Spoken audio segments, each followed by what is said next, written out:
Hey everyone, my name's Loke Bone. I'm here in beautiful Victoria, British Columbia, and I wanted to make a little video today to share some of the thoughts I've been having about death and grief as amazing catalyzers for change and growth and transformation. Um, Sometimes in life, there's going to be these crazy experiences that come and teach us in amazing ways, but they're usually the hardest ones.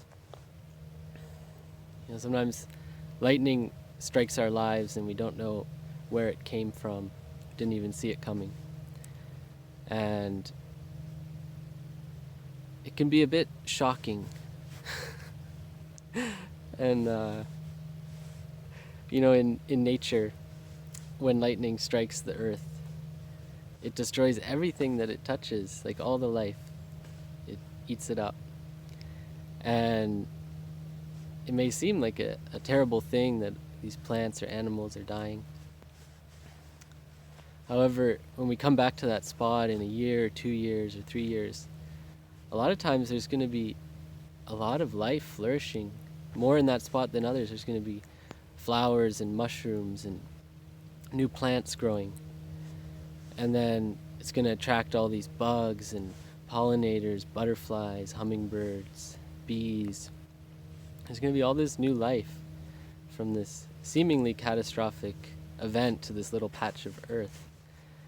And so the experience I've had in my life is when that lightning comes and it brings destruction and death, whether it's the passing of a loved one or the ending of a cycle or relationship, can be traumatic at first and really shakes me up and can get confused.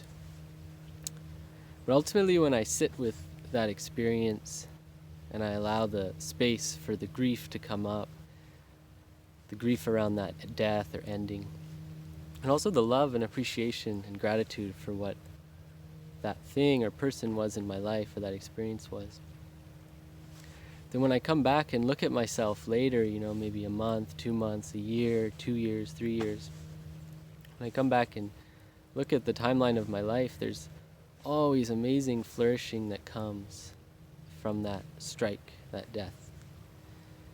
It might catapult me into the next phase of my life or teach me something really valuable. And then that teaching is going to, guide me in my life so I can support other people or support myself in a more profound way.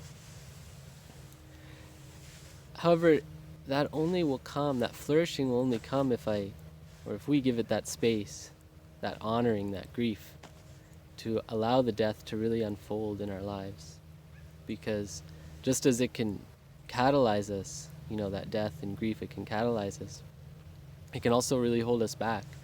Because if we hold on to that hurt or pain or suffering, and we allow that death to kill us in a way, kill our spirits, then we're not going to be able to move forward.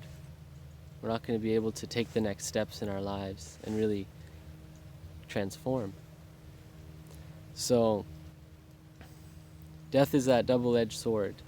Grief is that double-edged sword where it can bring more death, can bring more destruction in our lives, or it can bring more life and more flourishing and more beauty.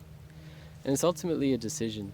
It's a decision each of us has to make throughout our lives again and again and again, whether we're going to sit with it, give it the space and the tears, the laughter, all of the aspects that come with these things.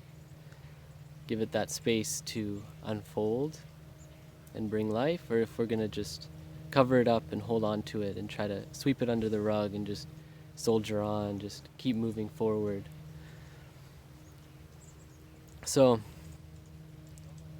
death has been one of my greatest teachers, and I've seen it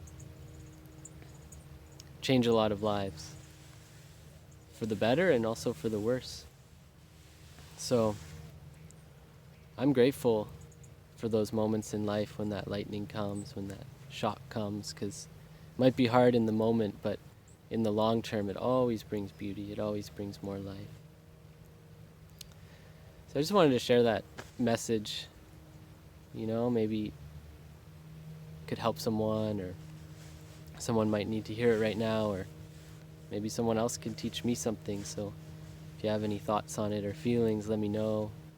Put a comment or something, send me a message, because I love sharing about these things and I love hearing other people's perspectives of it.